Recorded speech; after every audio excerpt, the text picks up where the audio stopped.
Gaur bidei bat eitea gonbidatuko zaiot. Santander aldea joan beharria gaur. Han eukiko deu zai gure gonbidatua eta bizitatxo bat egin eta gauza batzuk ikasiko ditugu, bere bizitza eta bere ibilbide profesionalai buruz. Sinistu jazu, esaten bali dizut gaurko saioako ez naula bestetan bezala. Lore ez detein behar bezala. Pentsatzen dut bera miresteak ere zerikusi pixkat izango dula.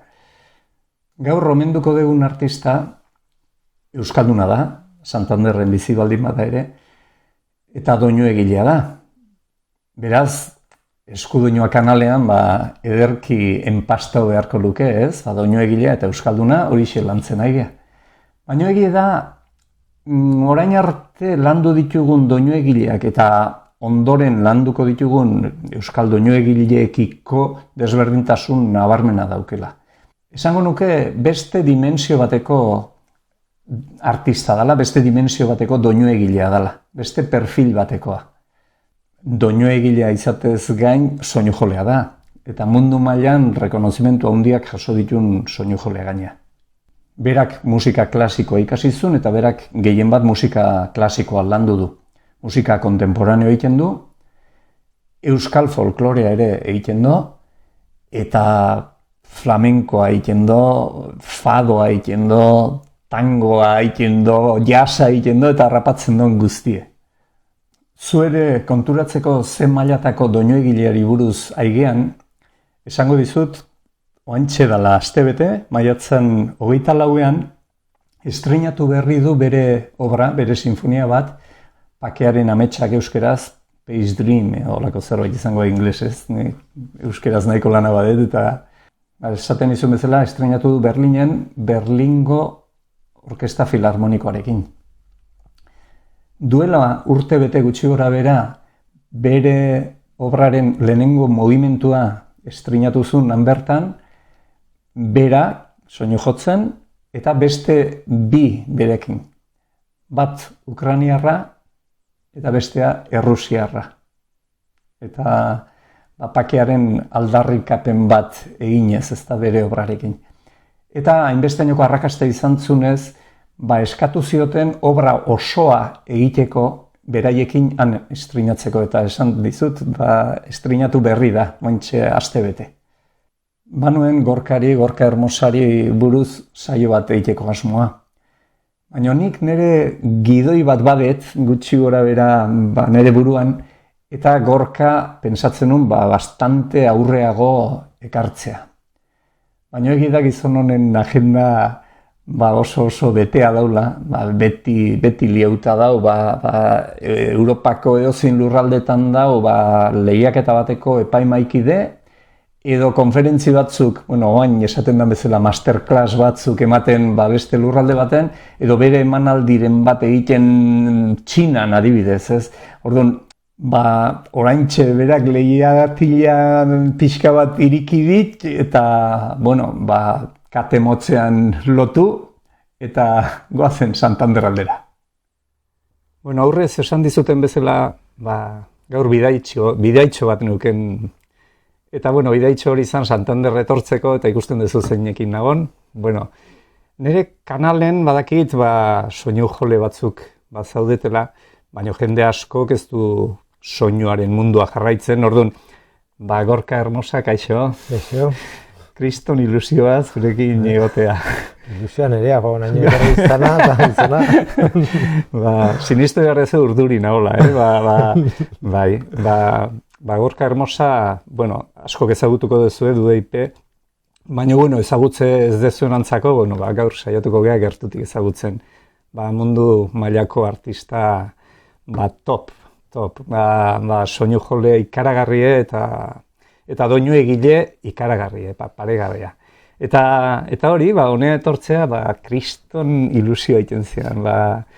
Etorri naiz, hitzordua bete dugu, eta oso pozik. Esan deu soinu jolea eta doinu egilea, kompositorea, baina hortik aparte, zu ikerlaria ere bazera, bintzat akordeoia edo eskursoinuaren munduan, lan asko egin dezu, 4 liburu idatzi dituzu baita, bere jatorria, bere bidea, bere pixkat bere trajektoria guztia, eta hori etzea mugatzen bakarrik soinua jotzea. Ez, niri, historia asko gustatzen zait, eta jakin min asko daukat. Eta gero bestetik, nik ikertzetena edo ni dakitena asko gustatzen zait, badaukat bokazio pedagogiko bat irakaslean naiz. Bai. Eta gustatzen zait jendeari zabaltzea, ez? Berak egiten dena beste baten bati balio badio, azkenan zuri ere ondo sentiarazten zaitu.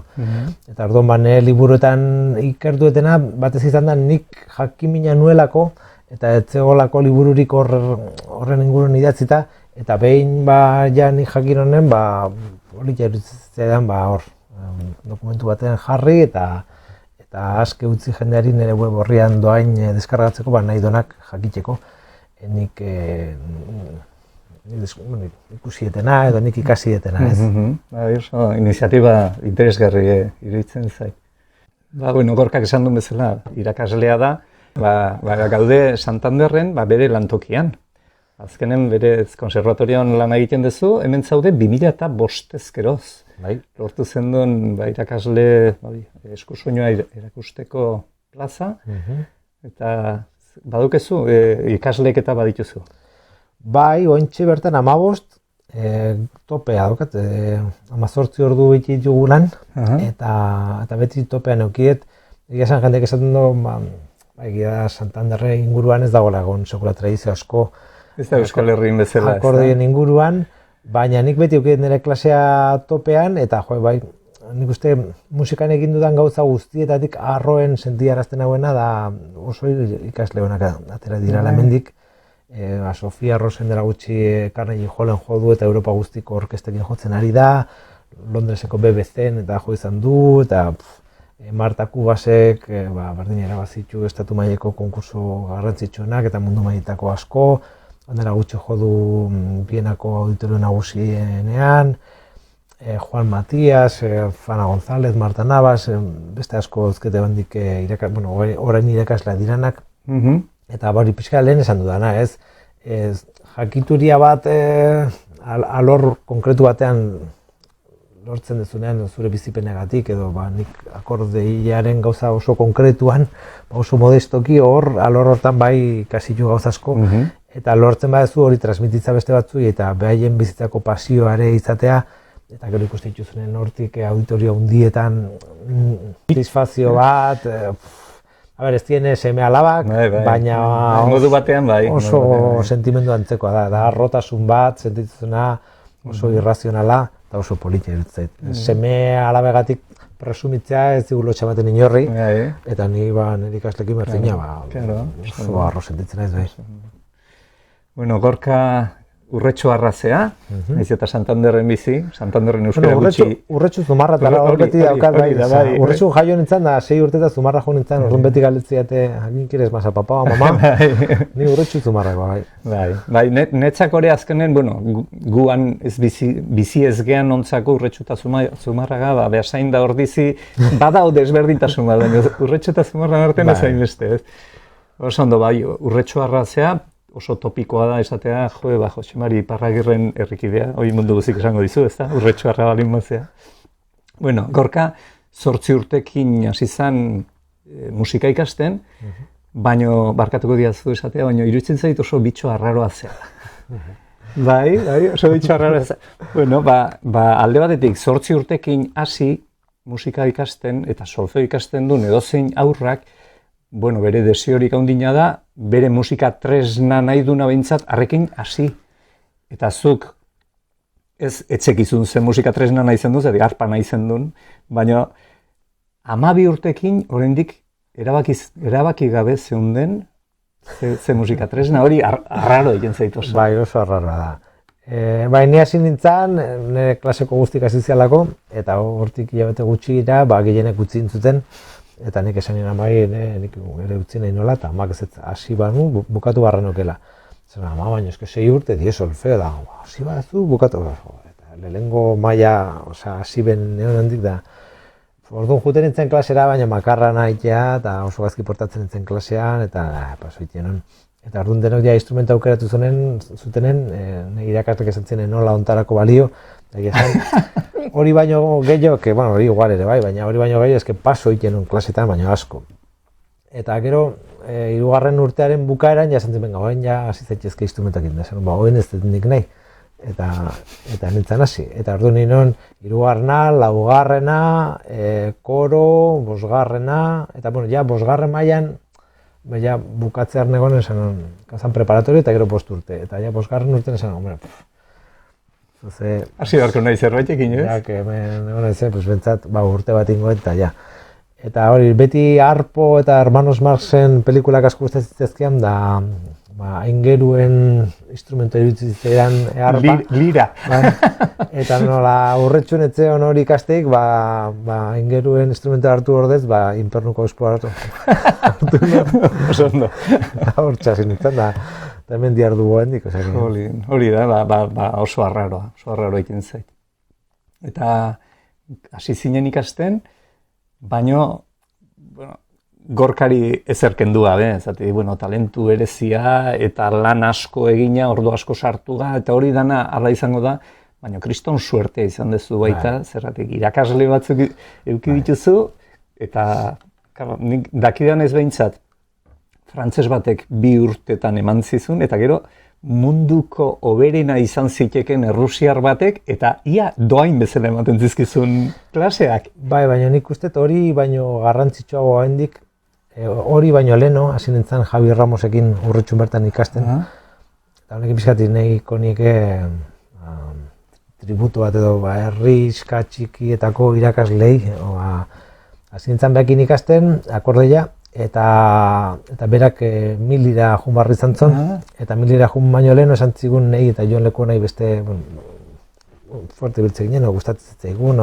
15-16 urtekin, eta esan zigun, nik 1000 lira jun barra daukat, orduan eraman zigun 3-4 irakasleen gana, Irunen, Hendaian, eta esan zigun behai gehien gustatzen zizkionak, eta aukeratzeko irakasle bat jarraitzeko.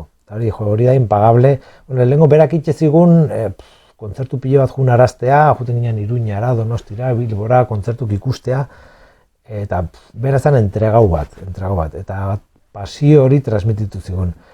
Gero berak liburu asko idatzi ditu akordiei buruz, eta irakasle izan dare Madrideko kontserbatorioan, eta beste toki askotan, baina hori, 1000 lira jun barri izan zon, azkenan Hendaiara jun ginen, Tiegi Paiet eta Maia Lizaga irakaslekin ikastea, eta, karo, Tiegi justu zeon Frantzitik iritsi berri, eta zeon ilusio guztiarekin, eta orduan hartu gintuen Jon Lekuona eta ni, eta berak ez ezken beste bio irikasle, batez ere Inigo Ezpiolea oso potentea zebilena, eta hasi gintuen Frantzira eramaten zeitun, eta Alemanira, eta orduan, hori sartu nintzen tren baten, oso azkarzi jola, eta hor montatu nintzen, eta gero behar zeon kriston gogokin, eta justu orduan Muro de Berlin erorita zeon, eta irakaslek Rusian kriston inflazioa zeon, orduan kobratzen zuten 1000, kobratzen balin bat zuten, hilak batean, hilak 7 jatzen zuten erosi, ez da ogirik soldata horrekin. Orduan okurritu zitzaion,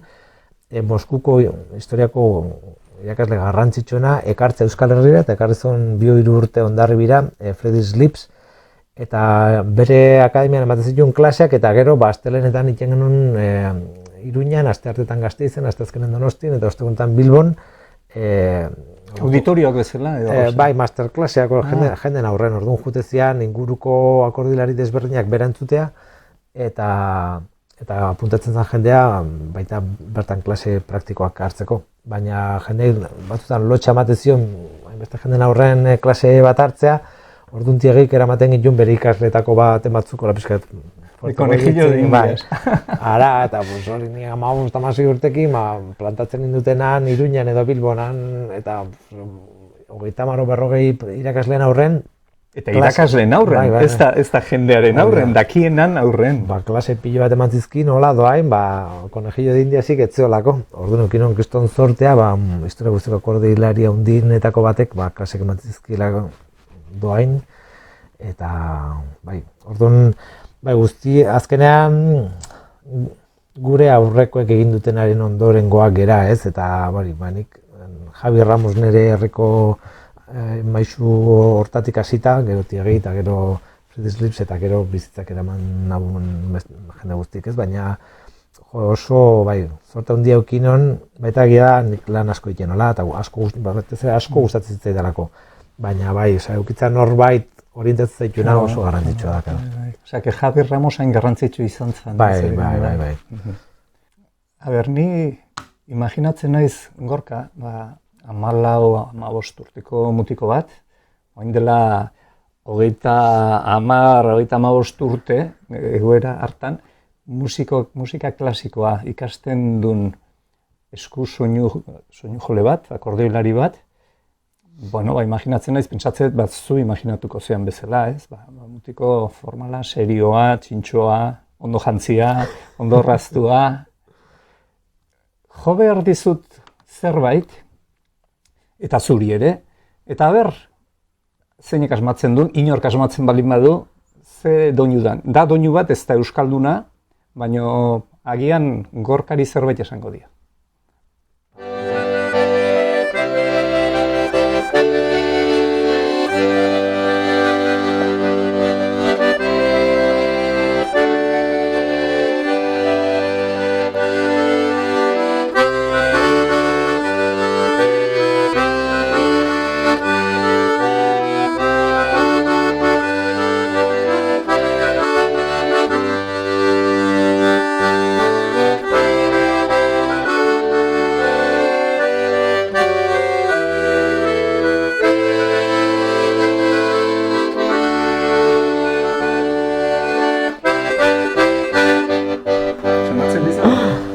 Radio.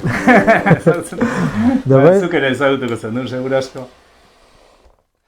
Bueno, Gorka, barkauko diazu tonteri hori, baina hori, ezagutu dezu. Ramones, baina hori, zer egiten do Ramones entzuten, musika klasikoa gustatzen zaion eta bideratzen nahi dan mutiko batek, ez? Bai, nik hori irakasle horiekin ikasten neola, lehiaketa askotara eramaten ninduten, eta santziaten behin Alemaniara juteko lehiaketa oso garrantzitsu batera, eta aurreko urten gurekin ikasten zen beste mutil batek irabazi zuen lehiaketa hori, eta ginen urte guztia buru belarri hori prestatzen, ikasbidaiera nintzen jun, instituton horrek pilo bat ninduen. Eta hori ikasten 8 12 ordu egunen, borrada bat. Eta ara iritsi nintzen, eta blokeatu nintzen, txuri gelditu nintzen, eta nintzen bigarren fasera ere pasatu, eta hori izan zanetzako kriston trauma. Pentsatzen hori irabazten bali banon, musikara dedikatzea eta bestela ez, kriston presioa jarri nion ere buruai. Orduan horren ondoren, kriston kabrea hartu nuen akordi milarekin, eta utzi nuen urte betez akordia jotzen, nuen bat ere jo.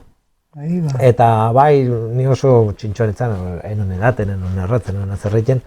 Orduan hori utzi eta lehenengo honen, kuadriakoekin atean nintzen, aspaldi nintzela baiekin ateatzen, da Lazpiko Slader diskoteka mitikora, ara jute ginen gaztetxo guztik. Ara sartu nintzen, sartu Sladerrea eta Ramones zion jarrita. I wanna be sedated, eta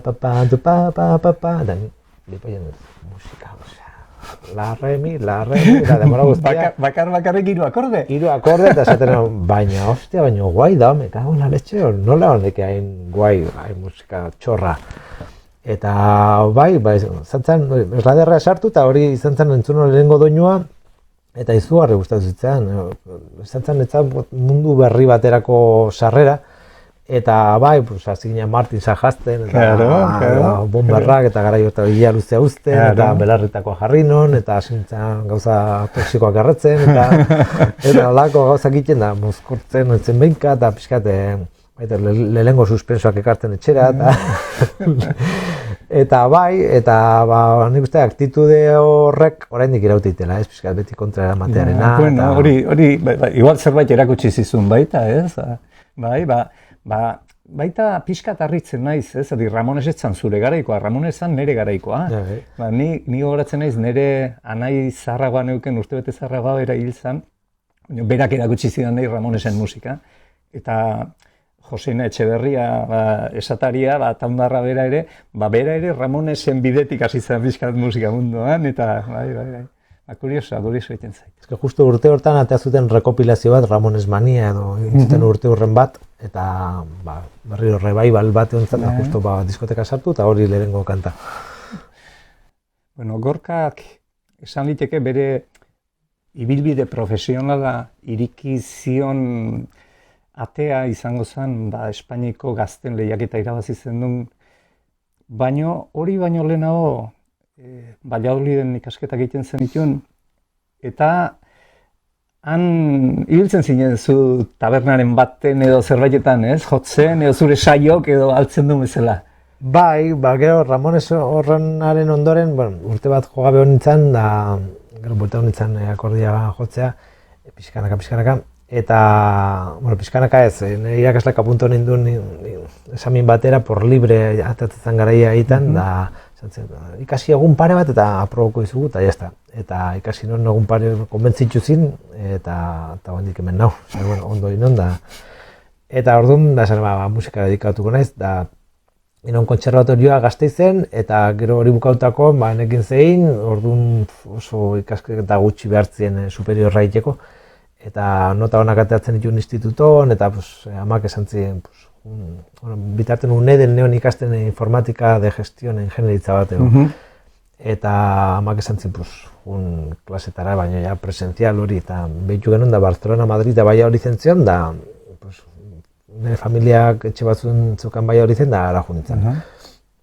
Kriston xoka izan zen, ari itxugorretzen ez lehenengo, zigarro bat erratzen, behitzen herri txiki bat emitzen ditzen, baia hori zetik 18 kilometrotara dena horia, seko, eta esaten, hosti, nik hemen, Eta hor, superiorra bukatzen duzu momentuan sortzen da musikari guztientzako kriston abismoa, ez dagoela modurik nik kontzertok eman nahi nitu, baina hortarako jumarra dezu nabaitea eskatzea kontzertu bat, eta hor kriston lotxa bat ezin da. Justo irabazin hon Espainiako, Juventudes Musicales de España ditzen edo, eta organizazio horri ez diot nahiko askertuko, ze premiazien hoi kontzertu. Orduan, jartzi zute punta-puntan, hoi kontzertutan ez dut jende asko, itako kontzertu bat izan zen Madrideko Teatro Monumental de Televisión Espainolako Orkesta Sinfonikako solista bezala izan zela estatu... Lehenengo izan zinen, estatu mailan? Bai, estatu mailen ordura arte, etzen akordilarik hori solista bezala ontzanik orkesta sinfoniko batekin, direkton Televisión Espainolantzako, Radio Nacional, eta karo, urrotxutik ara etorrita, dena iruditzen flipante, eta orduan baia hasi zitzaidan jendea zautzen, eta toki batetik baino gehiotik eotxeiten, da horra zinon nire karrera, nire bilbidea pixkat kontzertuk ematen. Orduan bai ez den nahiko askartuko bai ekintzuten lana. Eta gero horren paralelo, nik jarretzen musika punkia entzuten etxean, eta hasi nintzen baju elektrikoa jotzen hasi nintzen, da lagun batzukin pixkat hor lokal batean urretxun jotzen, da oso txarra ginen. Eta ja bai hori zagun nintzanen, alde hori utzi barri zanon, eta hasi nintzen, kanta horiek berak, baina akordiakin jotzen, Lapolla Rekord, ertzainak, kortatu, eta akordiakin jotzen, eta besten. Eta garitoetan jotzen non, eta garitoetako baten etorri zen Celtas Cortoseko produktore zana, Piti, egoin nire lagun honetaikoa dana, eta ikusi nindu, hostia, pues tío, mola que te cagas rocazo, está, ¿quieres que te grabe una maqueta? Y digo, joder, imagínate, buah. Claro, tío, eta yo te puedo grabar el bajo y la guitarra, baina bateria jotzeko, pixka jotze, baina ne lagun bati dituko jo, eta bere laguna zan, el último de la fila, Mekano, Burnin, edeko bateria zana. Bera mugitzen zan mundu hortan, claro. Claro, eta netako, jende hori dienaz zien, maestra lurtarrak. Eta grabatu genuen maketa bat, eta nik abestu non, eta santzen, hostia, ha quedado de puta madre. Baina zuk abestu, bai? Bai. Eta santzen, lo único, no conocerás a alguien que cante bien. Eta hostia, hor bukatu zen nire abeslari karrera. Eta nire neska izan dakoa zen Edurne mendikateko abeslaria. Eta ditu nire Edurneri, eske betxu gertatu zaita, eta torriko zea bestea, da, super guai, beak ezautzen zuen repertorio hori, eta etorri zen abestu zon. Eta bai gero, kontzertu bat eman genuen, disko bat ordaintzeko manager bat etorri zitzaigun, Euskadi Gaztean egon ginen hor lehenengo postuan, eta, politia izan zen, eta bai, netzako izan zen beste mundu batera hasteko modua, ez? Eta gero hortikan bajua eta bateria gurekin jotzen zutenak, zeuketen talde bat, behaiek hirukote bat, eta lehiaketa bat ere irabazi zuten, orduan esan zuten tango bat jotzen zutela, eta behaiekin jotzen nuen, eta behaiek jotzen zuten jazz, flamenko, eta musika, eta karo, zan jendea baino talento batekoa. Orduan, derrepenten, hasi nintzen, jende horiekin, musika arraroak jotzen, akordeakin, eta karo, musika horietan akordea zan oso arraroa. Oso desberdina eta asko gustatzen zitzaien, eta karo, horrek jara eman ninduen beste musiko flamenko batzuekin jotzea, eta beti nintzen, niño el acordeon, beti el tío raro izan ez dut guztietan. Horretik izan dut lehen, bitxo raro eta... Baina ena ezekula moztu, ojo barra dagoela ez dakit nun, edo ez dakit estilo, baina goazen. Eta horiekin, gurekin jotzen zuten, Madre Deus Portugaleko talde mitikoena, eta esatzen da, ostak, guai, eta nahizu fadoa gurekin jo, eta esintzen fadoak baiekin jotzen, daukiet kriston zortea, ze beti joet estilo guztietako puto amuekin. Oberenekin, da egin. Eta karo, honenekin jotzen dezunean, azkenen dena pegatu iten da, eta gauza pilo bat ikasi ditut, izugarria zuen jendearekin, eta lotxa faltare asko kidez, baina azkenen gauzak intentzioenakin da sentimendukin itxituzunen, egi puntu bat badaukazu, ez? Ni beti naiz, nik ez dakit fado hori jotzen, nik ez dakit flamenkoa jotzen, enez junde superentendido, baina horrek ematezu egi puntu bat. Eta gero, egia da, euskal musikan nola ezer egin sekula, eta gero nahi izan dut bueltatu, pixkat... Oinarrira bezala, ez? Bai, Parragirrek egin zuen bezala, bueltatu zala urretxura, ni ere bai... Bueno, bera bueltatu zen justu eriotzera, baina bai. Bueno, bai, orduan ikusten dugu, azkenen bi bide paralelo landu zen itun, Jesus Pritori esker bat, Pitiri esker bat, eta beste lehiaketa hori irabazteak aukera eman zizun, hori sari importantea zen hori, ez? Emanaldi horiek egiteko aukera izatea. Jorratuko dugu bere lan profesionala, sakonago, baina luzatuko zaigunez, igual egingo deuna da, agurtzeko gaurko saioa jo dezakezu, noski, jo dezakezu zerbait, eta kuriosoa egin zitzaidan, orain dela gutxi pixkatu ikusten, zu Jon Maiarekin eta Silvio Rodríguez Novatrobaku gana, niretzako bera eta Pablo Milanés, eta nik jarraitzen ditu noiek, eta bere euskeraz kantatzen entzutea, eta hori zuei esker izan zen, eta nola lotu zen duen historia hori? Berriro ekizton zortea. Ez hori, Euskal Herriratze hortan, inon herri opera urretxun espektakulo bat, 700 pertsona, oholtza gainean, herri guztia, herriko abez batzak, dantzariak, txisturariak, bandak, montatu nun show handi bat, aktoreak, Jon Plazaola, Joseba Palaza. Jon Maia ere zen. Eta esan nion Joni, bertako himnoa izango zanaren letra egiteko, eta azkenengo kanta, Jonek abestu barrazukan.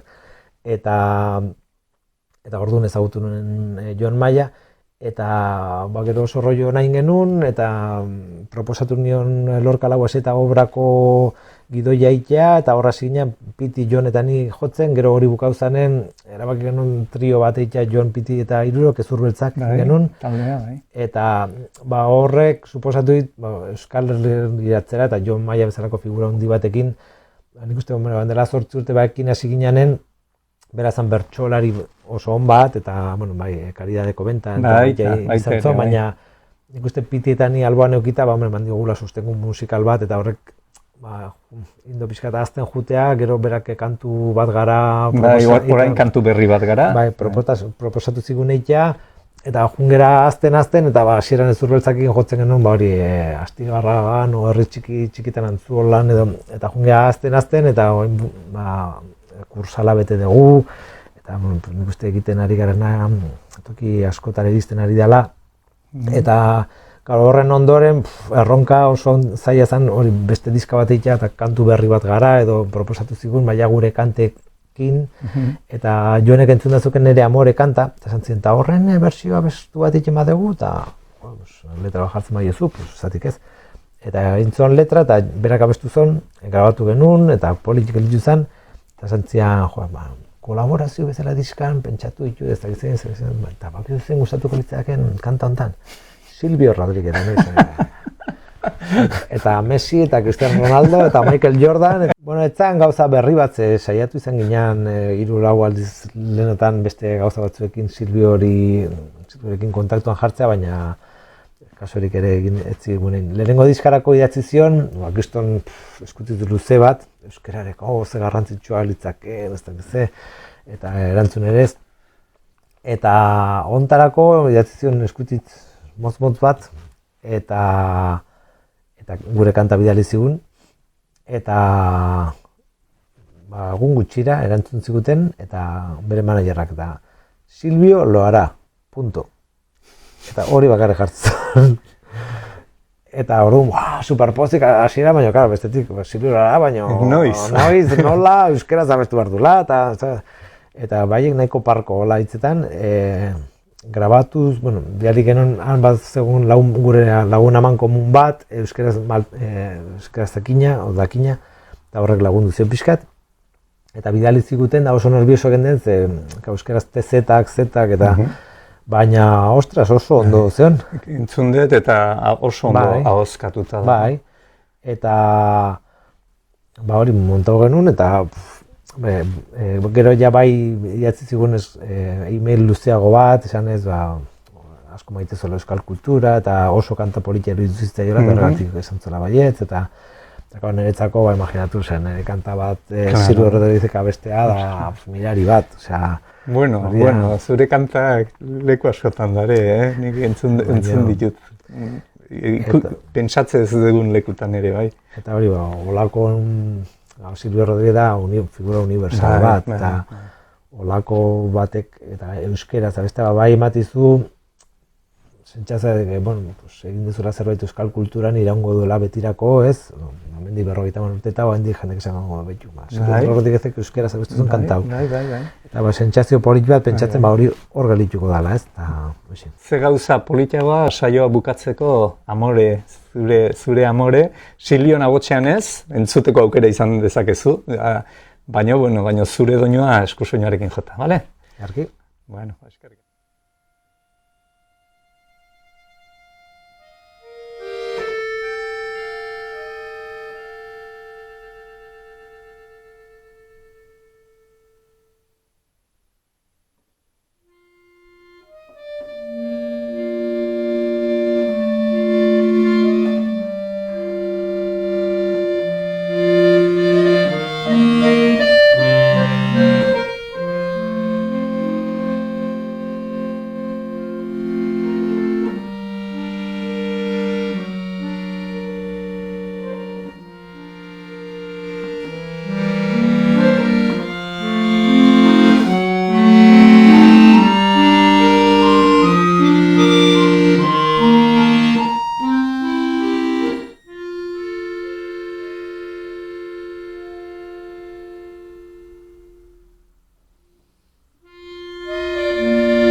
Bueno, gaurkoa doinu zoragarri horrekin bukatuko dugu, Amore Gorka Hermosaren doinu polit horrekin. Eta hori ikaragarri izango da beretzako Silvio Rodríguezek bere doinu bat kantatzea, baina hori ikaragarri da guretzako euskaldun bezala, Silvio Rodríguez bezalako artista batek euskeraz kantatzea. Bueno, plazer bat danontzako. Eta urrungo saioan ere Gorka Hermosarekin jarraituko dugu, zatik gaur landu dugu bere ibilbidearen zati bat, baina oraindik gelditzen zaigu gauza gehiago ezagutzeko, ezta? Ordura arte eta ondo izan bitarte.